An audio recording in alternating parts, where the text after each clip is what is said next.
हरतालिका तीज व्रत। सुहागिन स्त्रियां पति की लंबी आयु और सुखी दाम्पत्य जीवन के लिए और कुंवारी लड़कियां मनचाहे वर के लिए हरतालिका व्रत शिव शंकर गौरा पार्वती की पूजा करती हैं और व्रत रहती हैं। नमस्कार, आप सभी का भक्ति की शक्ति चैनल में स्वागत है। कैसे हैं आप सभी? आशा है आप सब पर शिव शंकर माता पार्वती की आशीर्वाद होगा। तो चलिए आज हम बात करेंगे हरतालिका व्रत के बारे में कि क्या है इसका सही तिथि, शुभ मुहूर्त, पूजन विधि, सरगी कैसे खाएं और बहुत सारी बातें। तो चलिए आगे बढ़ते हैं। सबसे पहले जानते हैं कि कब है हरतालिका व्रत। 25 अगस्त को दोपहर 1 बजे शुरू होकर 26 अगस्त को 2 बजे दोपहर में समाप्त हो रही है तृतीया तिथि। इसलिए हमारे सनातन में हर व्रत को उदया तिथि के हिसाब से मनाया जाता है। इसलिए 26 अगस्त को ही हमें हरतालिका व्रत को रखा जाएगा। इसलिए 26 तारीख को ही आप सभी हरतालिका व्रत को रहें। अगर किसी को नया व्रत शुरू करना है यानी पहली बार शुरू करना है तो भी कर सकते हैं, क्योंकि अब की बार बहुत ही शुभ संयोग बन रहा है। अब जानते हैं इसका नियम। एक दिन पहले ही सिर धो लें। अगर बहुत ही लोग सोमवार को सिर नहीं धोते हैं तो उस दिन भी थोड़ा सा कच्चा दूध लगाकर बाल धो सकते हैं। एक दिन पहले से ही सात्विक भोजन करें, ब्रह्मचर्य का पालन करें। शुद्धता और सात्विकता का पूरी तरह पालन करना अनिवार्य है, क्योंकि शिव शक्ति के व्रत में शुद्धता का बहुत ही महत्व है। अब जानते हैं इसकी पूजन विधि। सर्वप्रथम इस व्रत में निर्जल रहकर और पूरे 16 श्रृंगार करके माता पार्वती और भगवान शिव की संयुक्त रूप से पूजा की जाती है। इस दिन शिव पार्वती की मिट्टी की मूर्ति बनाकर पूजा की जाती है और माता को श्रृंगार की सामग्री अर्पित करें और उन्हें सिंदूर अर्पित करते हैं। उनसे सुहाग लेते हैं। अब सबका प्रश्न होता है कि सुहाग कब लें, उसी दिन लें या अगले दिन। लेकिन हमेशा सुहाग व्रत के अगले दिन सुबह ही सुबह ब्रह्म मुहूर्त में गणेश गौरी को सिंदूर चढ़ा के फिर जो है सुहाग लिया जाता है और उसी समय फिर पारण करते हैं।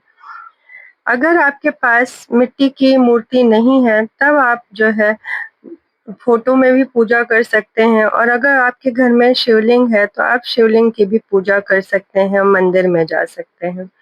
अब आते हैं सरगी का मुहूर्त में।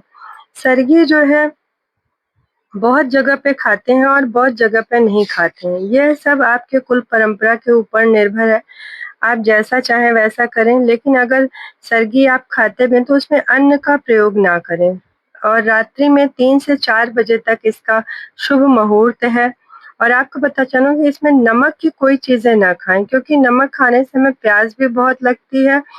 और अगर हम लस्सी पी लें उसकी जगह ठंडी कोई चीज या दही ऐसे पी लें तो इससे तरावट रहती है और प्यास नहीं लगती है। अब जानते हैं पूजा का शुभ मुहूर्त क्या है। 6 बजे से सुबह 6 बजे से दिन के 8:30 बजे तक 2 से ढाई घंटे का समय हमें मिलेगा सुबह की पूजा करने के लिए। सुबह इतना आपकी नियमित जो पूजा होती है वह आप करें और व्रत का संकल्प लें। और इसकी पूजा प्रदोष काल में मुख्य मानी गई है। हरतालिका व्रत को शाम को 6 बजे से 9 बजे तक का मुहूर्त है, जो प्रदोष काल पूजा के लिए बहुत महत्वपूर्ण है। आप इसमें मिट्टी की मूर्ति बनाकर भगवान की पूजा करें, शिवलिंग की पूजा करें, और कुछ भी ना हो तो अगर आपको फोटो मिल जाए तो आप उसकी पूजा करें और व्रत कथा को सुने। हरतालिका व्रत में सबसे ज्यादा महत्व है पूरी रात्रि जागरण का। रात्रि जागरण करके महिलाएं भगवान के शिव के भजन करती हैं, गीत गाती हैं, नृत्य करती हैं, पूजन करती हैं, और बहुत लोग रात्रि के 4 पहर की भी पूजा करते हैं। ये सब आपकी अपने शक्ति सामर्थ्य पर ही निर्भर है।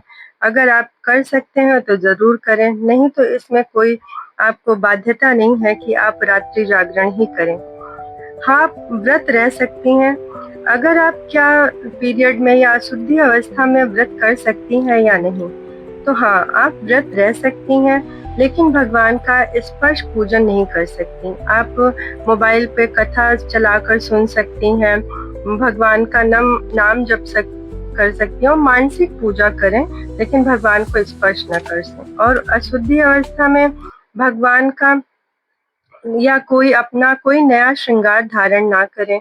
जैसे नहा धोकर आप पुरानी चूड़ी, पुराने वस्त्र पहन सकती हैं, जो कि बाकी पूजा में आप ना पहने। तो इस तरह आप अपना श्रृंगार भी कर सकती हैं, लेकिन नया कोई श्रृंगार ना करें, नए कपड़े वगैरह। और दान, जैसे हम लोग व्रत के बाद जो है दान निकाल देते हैं, तो आप अशुद्धि अवस्था में दान बिल्कुल भी ना करें, क्योंकि आप जिसको भी दान देंगी उसको फिर शुभता नहीं रह जाएगी उस दान में। तो आप जब शुद्ध हो जाएं तब भगवान का पूजन करें और दान निकालें। अगर आप पूजा नहीं कर सकती हैं तो आप अपने पति से भी पूजा करवा सकती हैं, इसमें कोई गलत नहीं है, लेकिन आप खुद भी ना पूजा ही करें और ना ही दान निकालें। अब ये है कि गर्भवती स्त्रियां कैसे पूजा करें।